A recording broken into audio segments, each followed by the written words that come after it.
স্ত্রী রাতের বেলায় প্লেটে ভাত দেয়, আপনি হাতে করে খান, হাতে করে খেলে টেস্ট বেশি না লল দিয়ে ভরলে টেস্ট বেশি? হাতে। আল্লাহর কুদরতি নেচারের যেটা দিয়েছে, হাতে করে খাও, চিবিয়ে খাও, টেস্ট বুঝবে। তাইলে জেনে রেখে দিবেন, একটা কোটিপতি যার কাছে 1000 কোটি টাকার মালিক, কিন্তু গলায় লল ভরা আছে, আর তোমার কাছে 1 টাকাও নাই, আল্লাহ তোমাকে সব থেকে সুখী করেছে তুমি যদি হাতে করে 2 মুঠো ডাল ভাত খেতে পাও, শুকর আদায় করবে। যারা মনে করছেন কলকাতায়, আরে আপনি হালাল লুচি মাঠে খেটেছেন, বাঁধাকপি খালি ফুটুইয়েছে নুন হলুদ দিয়ে তোমার বিবি, আর একটু আলু সানা করেছে, দস্তরখানে খেলে বিবির সঙ্গে, আর ফজর পর্যন্ত এসার নামাজ পড়ে বিবির গলায় হাতটা রেখে ঘুমাতে পারলে আল্লাহ শুকর আদায় কর, আল্লাহ আমার থেকে সুখী পৃথিবীতে কেউ নেই। তা না হলে দেখে এসো বড় লোকরা মদ খেয়ে, আমি যাদের কথা বললাম, এই যুবকগুলো রাত 12-1:30টার সময় মদ খেয়েছে, বাড়ি ঢুকবে 2:30টার সময়, তার বিবি কতটা কষ্ট পাবে ভেবেলেন? তার বিবির সুখ নেই, তার পরিবারের সুখ নেই। এই মানুষ, এদের স্ত্রীরা, এরাই তো পরকীয়ায় জড়িত হবে। যখন দাম্পত্য জীবন সুখী হবে না, তারপরে এই ছেলেটার পাগলামি বাড়বে যে আমার স্ত্রী পরকীয়া, আমার স্ত্রী পালিয়ে গেছে। তখন এরা মৌলবীর কাছে ছুটে, কিন্তু এরা বলে না যে আমি মাতাল ছিলাম, আমি গাঁজা খেতাম, আমার স্ত্রীকে সময় দিইনি, আমার স্ত্রীর সঙ্গে খারাপ ব্যবহার করেছি, এই কথা আর বলে না। তখন বলে আমার স্ত্রী আমার সঙ্গে ডিভোর্স নিচ্ছে। তুমি নিজের অত্যাচারের কথাগুলো বলেছো। আজকে ভেবে দেখুন, আল্লাহ রসুল সাল্লাল্লাহু আলাইহি সাল্লাম বলেছেন, কাঁচা পেঁয়াজ খেয়ে মসজিদে যাওয়া যাবে? যাওয়া যাবে? যাবে না। কেন যাবে না? মুখের দুর্গন্ধ রসুল নিষেধ করলেন।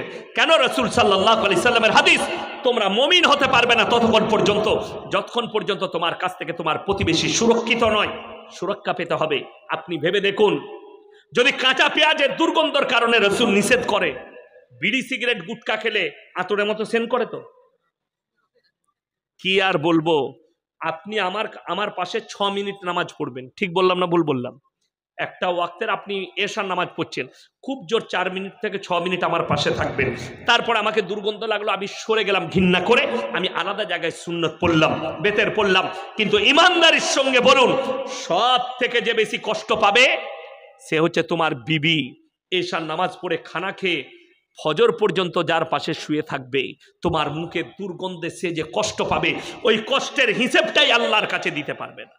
ইমানদারির সঙ্গে বলুন, এই যে পানিটা দিয়েছে কমিটির লোক, এটাই যদি লেখা থাকে এটাই বিষ মিশানো আছে, এটা আর আমার পান করা যাবে? কেন? রেওয়ায়েতে আছে, শরীয়তে আছে, আত্মহত্যা করা হারাম। ইমানদারির সঙ্গে বলবেন, যাদের কাছে আছে খুলে দেখেলেন, গুটকার প্যাকেট, সিগারেটের প্যাকেট, বিড়ির প্যাকেটে লিখতে হয়েছে হানিকারক, ক্যান্সারের কারণ। ঠিক বললাম না ভুল বললাম? ক্যান্সারের কারণ। আমার ভাই, আপনি নিজের জীবনের ক্ষতি করছেন আল্লাহর কাছে, ওই জন্য হারাম। আল্লাহ নেশাগ্রস্ত জিনিসকে হারাম করলো, এটা কখনো উপকারের হতে পারে না।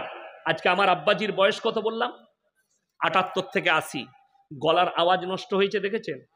জীবনে একটা পান মশলা পর্যন্ত খাইনি। আল্লাহর কৃপায় আমিও খাই না। আমি আজ 17 বছর জলসা করছি, আমার গলা কোনোদিন ভাঙে নাই। জীবনে একটা মশলা পর্যন্ত খাই না। সেদিনে ডোমকলে একটা পানের দোকান আছে, আমি আগে যখন বাসে ট্রেনে জলসা করতাম ওই দোকানটাই দাঁড়াতাম, আতাউল ভাইয়ের দোকান।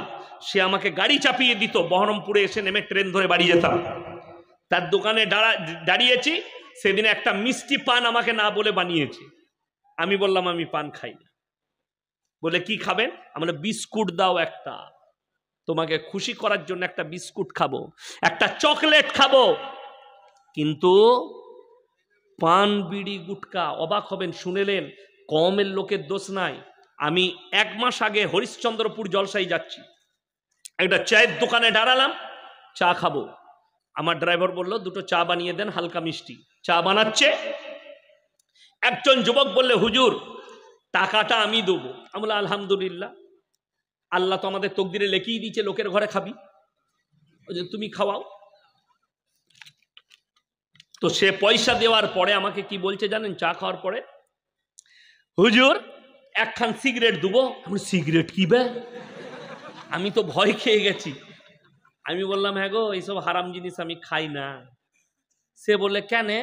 আমি তখন বুঝতে পারলাম, বলে আমাদের হুজুর যে খায়, আমি বলি ওইটা হচ্ছে জিলাপি হুজুর, গুটকাখোর আমি নয়। দিয়ে সে কিন্তু আমাকে চিনে না, আমার জলসাই শুনে না, তাকে আমি ইউটিউবে বার করলাম, আপনি এই জলসাগুলো বার করে করে শুনবেন, আর আপনার হুজুরকে বলবেন এই হুজুর এই বলে গেল। আমি মনে মনে করলাম একটু দোয়া পাবো, দোয়া মানে কি গাল দিবে, কিন্তু বাস্তব কথা বলছি, তাইলে এই লোকটার দোষ, এই হুজুরের দোষ। আমার মুসলমান ভাই, আজকে বড় কষ্ট লাগে, সকালবেলায় অনেক মসজিদের পায়খানা ঘরগুলো প্রবেশ করা যাবে না, আমাদের মতো লোক প্রবেশ করতে পারবো না, ঠিক বললাম না ভুল বললাম? ফজরের নামাজ পড়ে হারামখোর বিড়ি না খেলে তার হাগাই হয় না, মসজিদের পায়খানা ঘরে টানছে, সে বেরিয়েছে আর ইমাম সাহেব ঢুকেছে, ইমাম সাহেবের বমি হয়ে। আমি খালি চিন্তা করি, আচ্ছা কেউ একবার ভালোবেসে গুটকা যারা খাও গুটকা, তারা তোমার বউকে জিজ্ঞেস করবে তো যে তু আমার মুখে চুমু খেতে তোকে কেমন লাগে, বলো আটকুড়োর বেটা তোকে ঝাঁটা মারতে মন যায়। খালি স্বামী আর কি বলবো, বাস্তব বলছি, এটা তার দিলের খবর বলছি। আজকে দুঃখ এটাই, আপনি হারামকে হালাল করে নিয়েছেন। আপনি ইমানদারির সঙ্গে বলুন তো, এই মৌলবীরা আমরা কেউ যদি সিগারেট খায়, আমাদের আর বয়ান শুনবেন? আমি যদি এখন স্টেজে বলি মুডটা বেশ যাচ্ছে না, একটা ক্লাসিক নিয়ে আইতো, তো লোকে বলবে এক একা দাওয়াত দিলে বে, বলবে না বলবে না? এই লোকটা গাল খাবে, ওকে নামা স্টেজ থেকে। ও আমরা সিগারেট খেলে হারাম আর তুমি খেলে হালাল, ফতোয়া কোন বাপের বেটা দিয়েছে, একবার নিয়ে এসো সেই মৌলবীকে দেখি।